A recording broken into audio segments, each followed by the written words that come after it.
অনেক লেট করছে দুয়ারে ইডি পৌঁছাবার, তো আমার মনে হচ্ছে রাস্তায় মনে হচ্ছে হেঁটে আসছে। সুজিত বোস বেসিক্যালি একটা রোলের দোকান করতো, সিপিএম যখন করতো একটা রোলের দোকান ছিল, এগ রোল যেটা যাকে বলা যায় না, সুভাষবাবুর সঙ্গে যখন ছিল এগ রোলের দোকান ছিল। এখন সুজিত বোস খুব কম হলে 10,000 কোটি টাকা মালিক আছে। তো এই যে উত্থান, কোনো ব্যবসা করে না, কোনো ব্যবসায় নেই, হঠাৎ এমন কি হলো সমস্ত নয়নজলিকে ভরাট করে বিক্রি করে দিল। তো এই উত্থানের মধ্যে ইডি কি হেঁটে হেঁটে এলো? ইডিকে তো ওখানে ডাইরেক্ট প্লেন থেকে নামা উচিত ছিল। এর আগে ইডি এসছিল, তারপরেও কিছু হয়নি 24 সালে। এখন তো আবার আজকে ইডি এসছে, জানি না।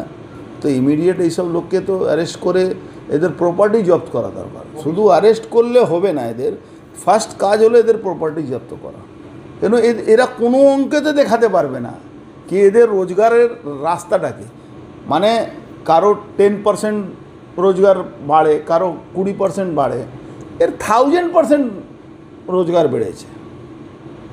ওর দুর্নীতির মামলায় তদন্ত চলছে। ওর সবার যখন ও ভাইস চেয়ারম্যান ছিল তখন ও এদিকে কামারহাটি ওই মদন মিত্র, এরা একটা নেক্সেস ছিল, পার্থভৌমিকের নেক্সেসটাই পুরো চাকরিটাকে বিক্রি করেছিল। স্কুলের চাকরি, পৌরসভা চাকরি, এগুলো এরাই বিক্রি করেছে। তো এরা এদের এখন পর্যন্ত অ্যারেস্ট হয়নি, এটাই নিয়ে অনেক মানুষের মতন আমারও প্রশ্ন। আমার মনে হচ্ছে কিছু হওয়ার কথা দেখুন হবে। বলছি 1200 কোটি টাকা স্ক্যাম করেছে। 1200 কোটি টাকা কিছু নেই।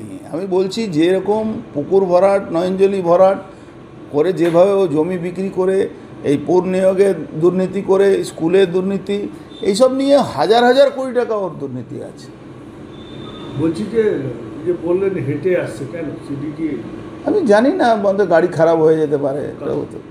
ইডির গাড়ি খারাপ হয়েছে, তাই জন্য ওখানে পৌঁছতে লেট হচ্ছে। কেন এদের তো না ধরাটাই মানে একটা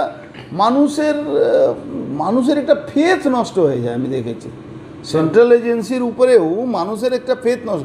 সবাই জানে সুজিত বোস চোর আছে। আপনি ওই এলাকার যে কোনো লোককে জিজ্ঞেস করবেন, একটা লোক এগরোল থেকে কি করে হাজার হাজার কোটি টাকা মালিক, একটা পরিবার সিমেন্ট বালি বিক্রি করে কি করে হাজার হাজার কোটি টাকা বিদেশে তাদের পয়সা জমা হয়েছে।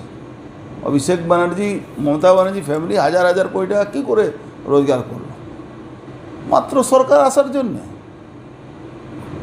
যে লোকটা সিমেন্ট বালু একটা দোকানের, আপনার পাড়ায় তো একটা গোলা আছে, আমাদের পাড়ায় গোলা আছে, তাদেরকে জিজ্ঞেস করুন তো তাদের কী রোজগার আছে। বেশিরভাগ সময় দেনাই থাকে। নেপালের ব্যাপারটা নিয়ে